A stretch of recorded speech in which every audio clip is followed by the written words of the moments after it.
students were running, and the first thing I noticed was students were bleeding. Some of them were bleeding profusely, running out the door. Their fellow students were helping them get out the door.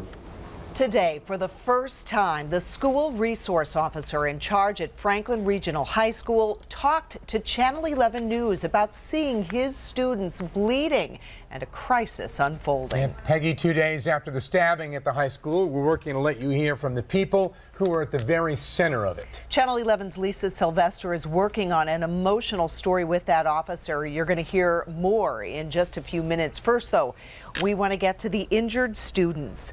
Channel 11's Vince Sims is live tonight with a powerful message from one of the most seriously hurt teenagers. Vince?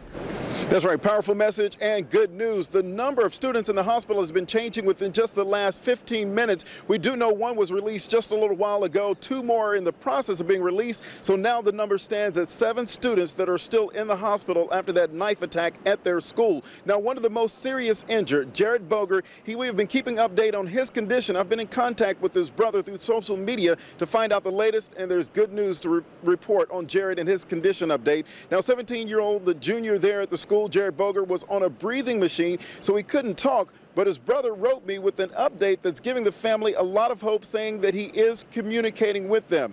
Now, his brother, Carter Boger, wrote me through Twitter saying, quote, "Right now, when Jared woke up, he wrote, 'It's going to be okay, Mom. I love you.'" And then he got teary-eyed. Now, this really shows that Jared is a fighter. He's actually getting better. He's making progress there. And then, even though he's on the hospital bed right there and on a breathing machine, he's able to comfort his mother during all of this, saying, "It's going to be okay, Mom. I love you." That is definitely a positive sign there. Now, Boger's had 2 surgeries already and will likely need a few more while he recovers. They actually said he had 1 today, and he will likely have another over the weekend. Now, Pitt Health Sciences tweeted to his brother Carter saying, "All of us at Pitt Health Sci are pulling for Jared and everyone affected by Franklin regional violence, #stay strong." And Carter replied to them, "Thank you. Everyone here has been amazing. Thank you so much." Now, Boger is one of the more severely injured ones, but again, as I said, 1 student has already been released. 2 others are scheduled to be released. I'm checking on those conditions, and I'll have that coming up for you in just a little bit.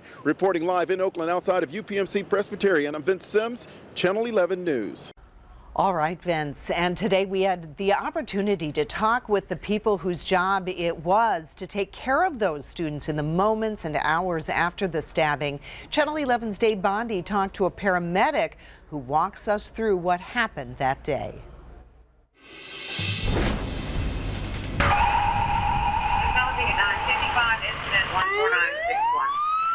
Murraysville Medic 1 station is a busy place. Every week they roll out to hundreds of calls. Everything from car accidents to house fires. Wednesday morning they got the call that they will remember for the rest of their lives. Paramedic Catherine Morgan had just gotten to the station when the tones went off. There had been a stabbing at nearby Franklin Regional High School. It was dispatched as emergency for multiple stabbings, and you never know what to expect until you actually see what's going on. When Morgan got inside the school, she said people were everywhere, victims in the hallway and in classrooms. Morgan helped the students who suffered the most severe wounds. She tried to keep them calm while she worked to save their lives. You just have to stay calm and just be a steady voice and just talk to them about, you know, just things other than naturally what's going on, to try to, you know, keep their mind off it and just keep them talking. Paramedics, students, and staff who helped save lives that day are being called heroes. Morgan appreciates the praise, but insists she's not a hero. She was just doing her job. She told me April 9th is a day she'll never forget. The pictures are going to be in your head forever, and you know, sometimes it's smells or noises that will make you remember what you've seen and been through.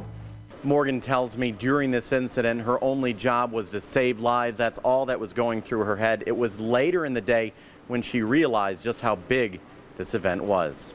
In Murraysville, Dave Bondi, Channel 11 News. All right, Dave, and speaking of those first responders, I sat down with a few of them at Forbes Hospital in Monroeville, doctors and nurses who talked about the difficulty of a situation like the one on Wednesday.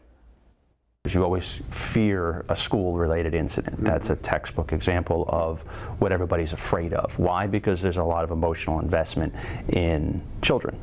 Not that there's not emotional investment in other people, but children evoke a certain emotional response that isn't as strong when we deal with injured adults.